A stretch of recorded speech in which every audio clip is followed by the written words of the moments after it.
तो पिछले दिनों हम लोग भैया पढ़े 5 किंगडम क्लासिफिकेशन। इसका कुछ शुरुआत हम लोगों ने किया, दूसरा चैप्टर शुरू हुआ। दूसरे चैप्टर में आपको बताए हम कि अर्लीस्ट क्लासिफिकेशन क्या थे, आइडिया किसने दिया।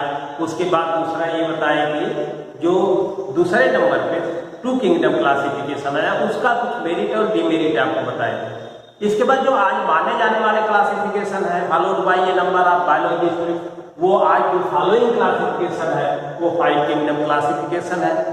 अब इसमें एक पॉइंट आपको बताए थे हम पिछले वीडियो में जो आपको दिया जा चुका है, और इस वीडियो को पूरा करके हम आपको यहाँ तक का नोट्स भी देंगे जिसको आप लोग कॉपी पर लिखेंगे। और आगे हम देखते हैं इसमें बेसिस ऑफ आर क्राइटेरिया या क्लासिफिकेशन आपको बताए थे, इसमें 5 पॉइंट बताए थे। अब इसके बाद अगला इस क्लासिफिकेशन को माना, तो बेसिस ऑफ क्लासिफिकेशन या क्राइटेरिया क्लासिफिकेशन आपको बताए थे, इसमें 5 पॉइंट बताया गया था। उसके बाद इसको माना तो जाता है, लेकिन उसके बावजूद भी कोई भी जब सिस्टम डेवलप होता है, कोई भी एक व्याख्यान आता है तो उसमें मेरिट और डिमेरिट दोनों देखा जाता है। तो इस क्लासिफिकेशन में भी कुछ एडवांटेज और डिसएडवांटेज लोगों ने निकाला जो उस समय के कंटेम्परेरी बायोलॉजिस्ट थे। माना तो जाता है आज भी, लेकिन कुछ थे। जैसे एडवांटेज, इसकी अच्छाइयाँ क्या थी। Then this classification was based on phylogeny।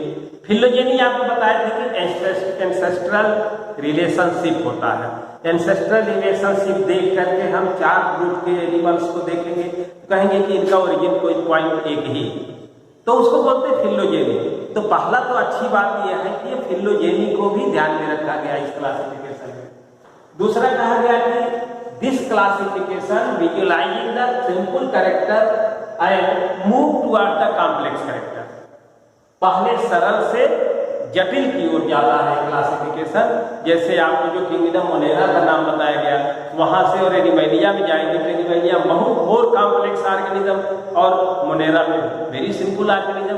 तो इस तरह से सिंपल से कॉम्प्लेक्स की ओर इसको फॉलो करता है ये क्लासिफिकेशन। और तीसरी बात ये कही गई कि it represent the mode of nutrition based on mode of nutrition. जैसे मान लीजिए कि 2 तरह के न्यूट्रिशन होते हैं, ऑटोट्रॉफिक होता है और हेटेरोट्रॉफिक होता है।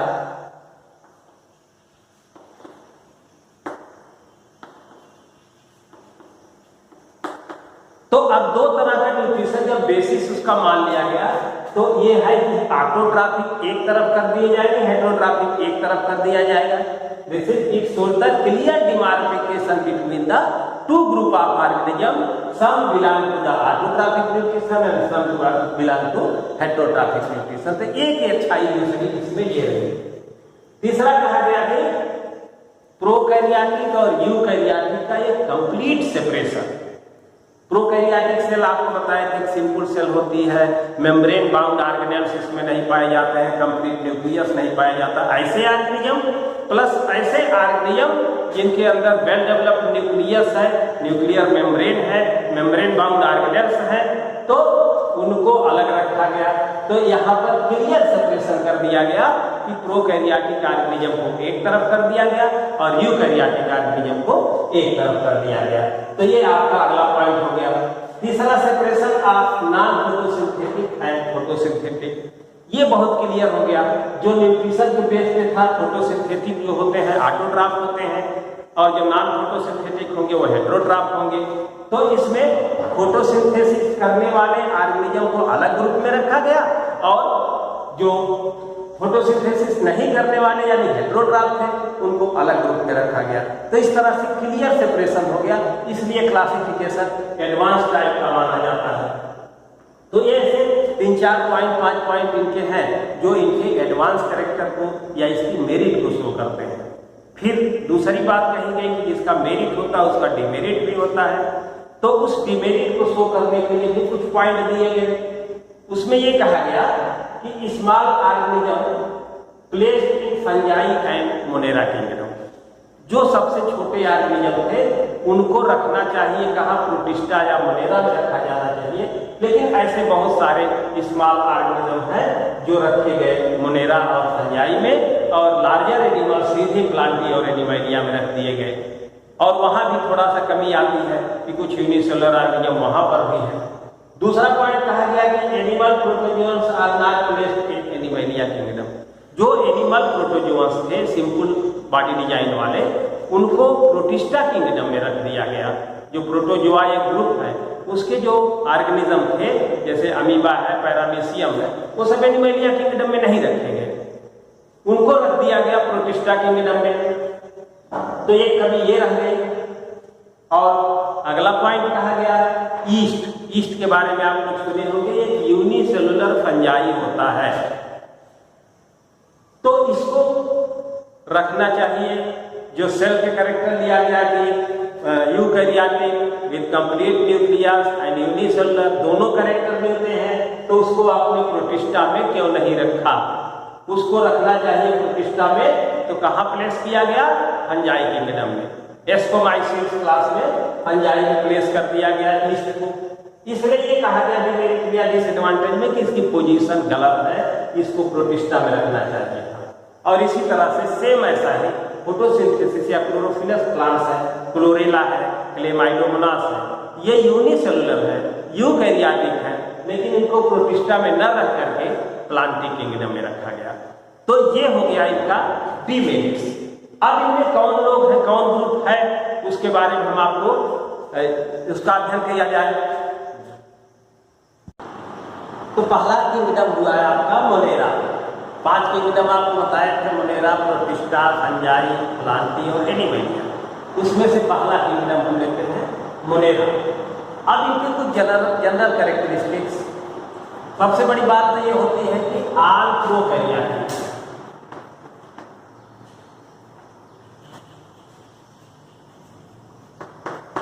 All organism are prokaryotic in their structure. अब प्रोकैरियोटिक बार बार बताने की आवश्यकता नहीं है, यानी अनडेवलप्ड सेल के होते हैं। अब जो प्रोकैरियोटिक हैं यूनिसेलुलर हैं, यूनिसेलुलर भी है।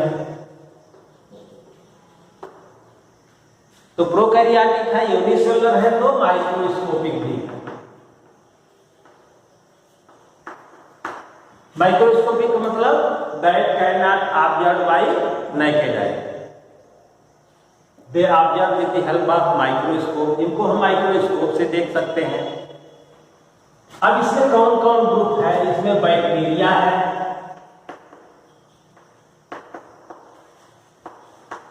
साइनोबैक्टीरिया, और ये ग्रुप होता है आर्कीबैक्टीरिया।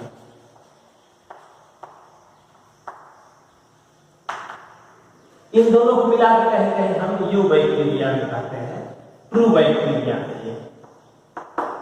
आर्कीबैक्टीरिया बहुत प्रिमिटिव टाइप का। तो ये इतने ग्रुप इसमें इंक्लूडेड हैं। इनमें दोनों तरह का न्यूट्रिशन पाया जाता है। अगर ऑटोट्रॉफ है देन दे में बी फोटो ऑटोट्रॉफ और कीमो ऑटोट्रॉफ।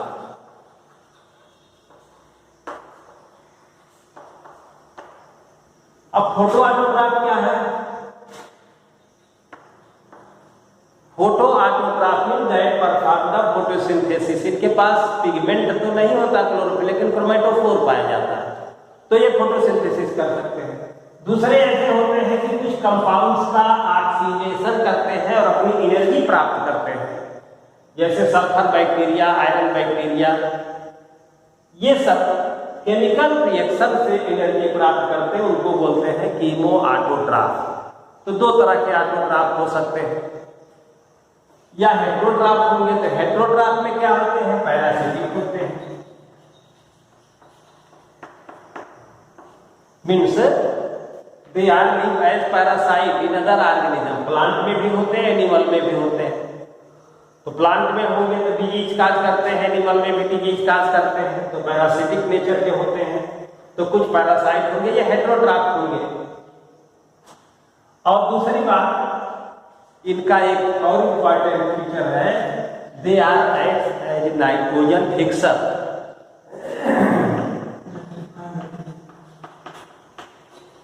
इनको नाइट्रीफाइंग बैक्टीरिया भी कहा जाता है।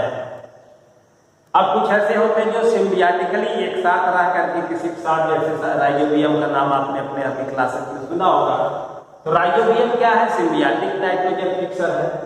और उसी तरह से एजाटोबैक्टर लेंगे तो वो फ्री लिविंग है, नाइट्रोजन का फिक्सेशन करता है लेकिन सिम्बियासिस नहीं करता है, दूसरे जीवों के साथ नहीं रहता है। और राइजोबियम जो होता है वो सिम्बियाटिक फॉर्म में रहता है, वो नाइट्रोजन फिक्सेशन करता है। और इनके कुछ और भी ह्यूमन वेलफेयर में भी काम आते हैं। तो ये कुछ जनरल कैरेक्टरिस्टिक हो गया स्ट्रक्चर से लेकर के, और इनका मोड ऑफ न्यूट्रिशन और इनका जो रिप्रोडक्शन होता है, बाइनरी फिशंस होता है। कुछ ऐसी बहुत कम स्पीशीज हैं जो कॉन्जुगेशन या सिंपल सेक्सुअल रिप्रोडक्शन करती हैं, जो डीएनए का एक्सचेंज करती है एक सेल से दूसरे सेल। ये एक जनरल कैरेक्टरिस्टिक हुआ। अब इन ग्रुप्स का हम स्टडी करते हैं। बैक्टीरिया पहला ग्रुप है बैक्टीरिया, जो मोनेरा में इंक्लूड किया गया है।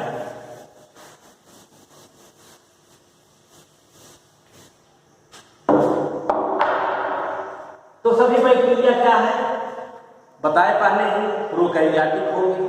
प्रोकैरियोटिक होंगे तो उनके पास कंप्लीट न्यूक्लियस नहीं होगा, बट दे है सेल वॉल।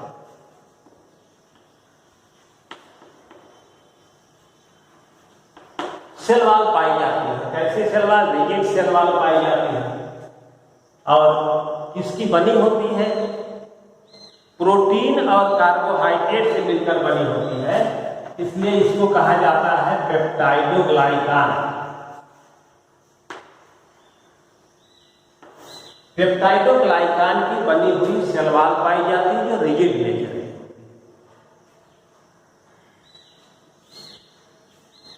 और दूसरी बात ये होती है कि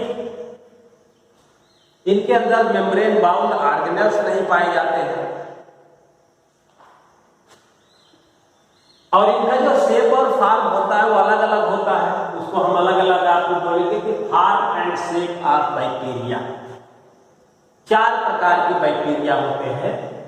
एक होता है कोकस फॉर्म, कोकाई। दूसरा होता है बैसिलस फॉर्म,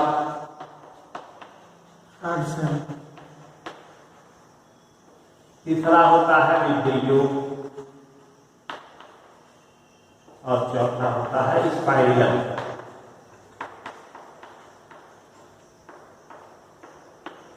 अलग अलग फॉर्म में एग्जिस्ट करते हैं बैक्टीरिया। अब ये क्या है? इन्हीं स्फेरिकल बॉडी, छोटे छोटे पाए जाएंगे लेकिन शेप में क्या होंगे? गोल होते हैं। तो इसको बोला जाता है कोकस फॉर्म। अगर एक है तो उसको माइक्रोकोकस कहेंगे। 2 एक साथ पाए जाते हैं तो डिप्लोकोकस कहे जाएंगे। और अगर एक श्रृंखला पाई जाती है तो इसको स्टेप्टोकोकस कहेंगे। और क्लस्टर में पाए जाते हैं तो इसको बोलेंगे स्टैफिलोकोकस।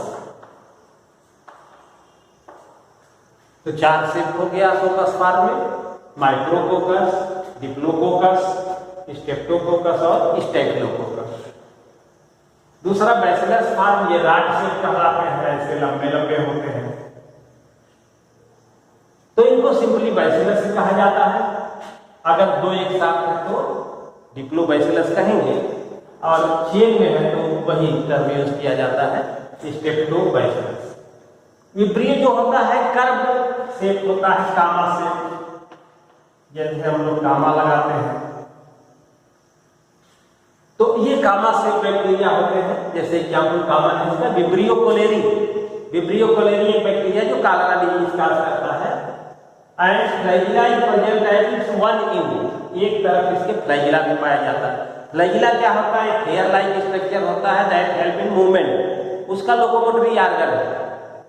और स्पाइरलम में स्प्रिंग से स्पाइरल था, बट दे है flagella at one end are both end, दोनों एंड पे फ्लैजिला। तो ये मोबाइल फेज में होते हैं, फ्लैजिलर मूवमेंट करते हैं। तो इनके पास फ्लैजिला भी पाया जाता है।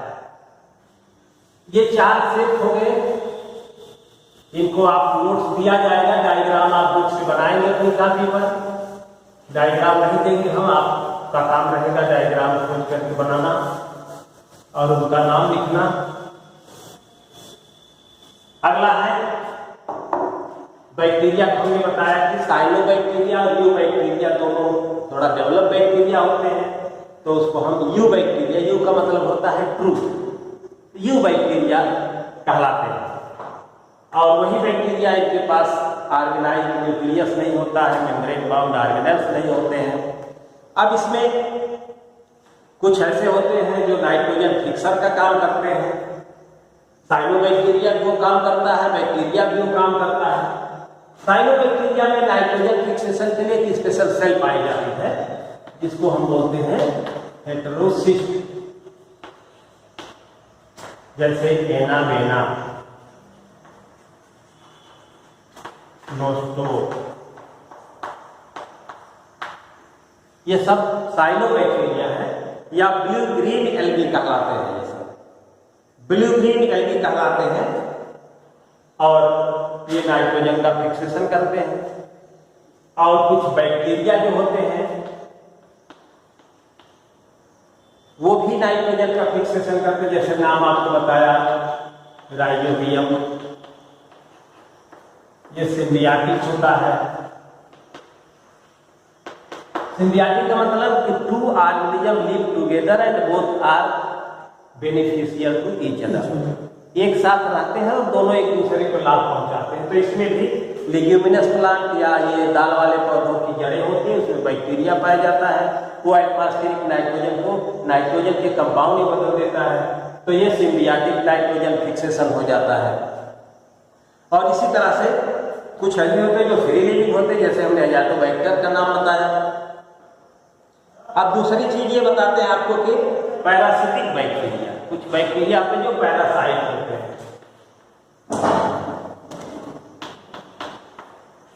पैरासाइट जो होते हैं वो डिफरेंट टाइप की डिजीज काज करते हैं, हेटेरोट्रॉफ होते हैं, जैसे साइट्रस रैंकर, इसमें लेमन प्लांट में डिजीज काज करते हैं। एनिमल के केस में bacterial disease, cholera, tuberculosis, tetanus, ये सब डिजीज है जो बैक्टीरिया काज करता, पैरासाइट के फार्म में रहता है और डिजीज काज करता है। अब सिंपली इनका जो रिप्रोडक्शन होता है, रिप्रोडक्शन इनमें कैसे होता है? रिप्रोडक्शन हम लोग जानते हैं, increase in number of individuals. Reproduction जो सिंपल मेथड हम लोग जरा 10th का अपना ख्याल करें तो सिंपली ये क्या करते हैं? Binary fission. बाइनरी फिशन में क्या होता है? एक सेल बदल डेवलप हो जाती है, डिवाइड हो जाती है 2 सेल में, 2 इंडिविजुअल बन जाते हैं। कुछ ऐसे बैक्टीरिया हैं जो प्रिमिटिव टाइप का, प्रिमिटिव माने पुराने प्राचीन टाइप का, 2 सेल आपस में कांटेक्ट में आती हैं और एक दूसरे का जेनेटिक मटेरियल माने डीएनए, डीएनए एक सेल में दूसरे सेल में, एक सेल से दूसरे सेल में चला जाएगा और एक कंबाइंड सेल बन जाएगी, इसमें दोनों का जेनेटिक मटेरियल होगा। इसको बोला जाता है जाइगोस्पोर। और फिर स्पोर डिवाइड होगा बाय मियासिस से, हैप्लॉइड बनेगा, फिर उसमें जर्मिनेट करके डेवलप करके सेल बन जाएगा। तो इस तरह से बैक्टीरिया का, न्यू बैक्टीरिया में रिप्रोडक्शन का प्रोसेस होता है। अब एक ग्रुप बन जाता है इसका आर्कीबैक्टीरिया। लास्ट में जो कहा गया है आपको कि आर्कीबैक्टीरिया इसमें होते हैं, ये कौन होते हैं? इनको प्रिमिटिव टाइप के बैक्टीरिया है। आर्की माने पुराने, तो पुराने हैं कैसे? इसलिए कहा जाता है कि जैसे जब कंडीशन अपने एटमॉस्फेयर की बहुत गर्म या फेवरेबल कंडीशन नहीं, तो उस दशा में ये बैक्टीरिया एग्जिस्ट करते थे, सर्वाइव करते थे। तो और पहले ही बताया गया कि हमारे अर्थ थी वो भी वहाँ उसका एटमॉस्फेयर क्या था, रिड्यूसिंग टाइप का था।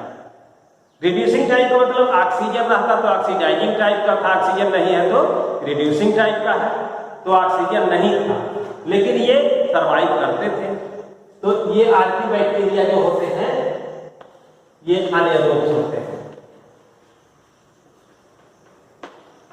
Anaerobic means organism that can survive in absence of oxygen, उसको अनेरोबिक फॉर्म कहा जाता है।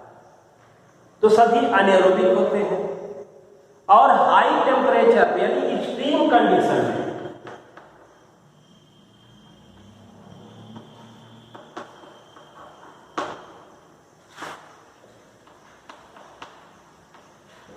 Survive in extreme condition. Extreme condition क्या है, हाई टेम्परेचर है, हाईली एसिडिक मीडियम है या अल्कलाइन मीडियम है, तो उसमें भी वो सर्वाइव कर जाते हैं। हॉट स्ट्रीम जो गर्म पानी के झरने पाए जाते हैं उसमें ये बैक्टीरिया पाए जाते हैं। या ऐसा कभी पढ़े होंगे, आपकी डिस्कवरी में दिखाता है कि उल्का पिंड आया और उसका जब परीक्षण किया गया तो उसमें बैक्टीरिया पाया जाता है, यानी वो आर्की बैक्टीरिया है। तो इस तरह से इनके अंदर एडाप्टेशन होता है and their cell wall also differ from the cell wall of eubacteria. Eubacteria के सेल वॉल से इनका सेल वॉल भी डिफर करता है एंड देयर एडाप्टेशन, उनकी अनुकूलता होती है। अब इनको क्लासिफाई किया गया, एक कहा गया हैलोफिल्स, दूसरे हैं थर्मोएसिडोफिल,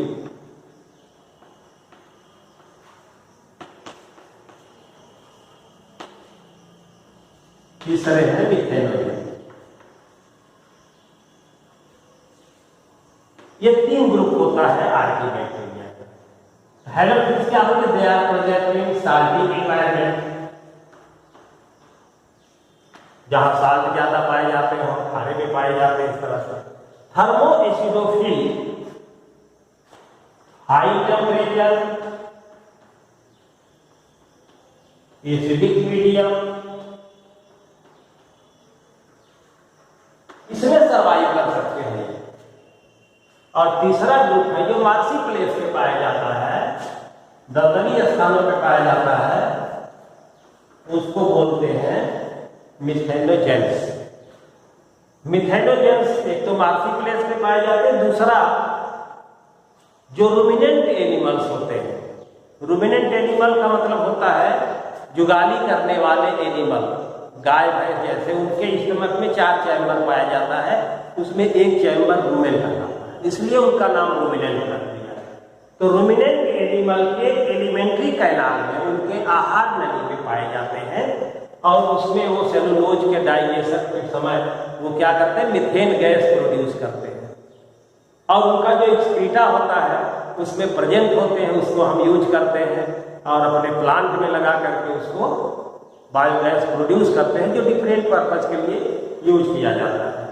तो इस तरह से बैक्टीरिया या मोनेरा के जो कंपोनेंट्स ऑर्गेनिज्म थे उनका जो जनरल कैरेक्टरिस्टिक प्लस उनका डिस्क्रिप्टिव कैरेक्टरिस्टिक एग्जाम्पल्स ये आपको बताया गया। आप इसके बाद हम इसी के साथ आपको नोट्स भी देंगे, यहाँ तक का आर्की बैक्टीरिया तक का काम पूरा कर लेंगे और कॉपी में साथ साथ लिखते रहिए और काम पूरा करना रहे, जागते रहिए, जुड़े रहिए। धन्यवाद।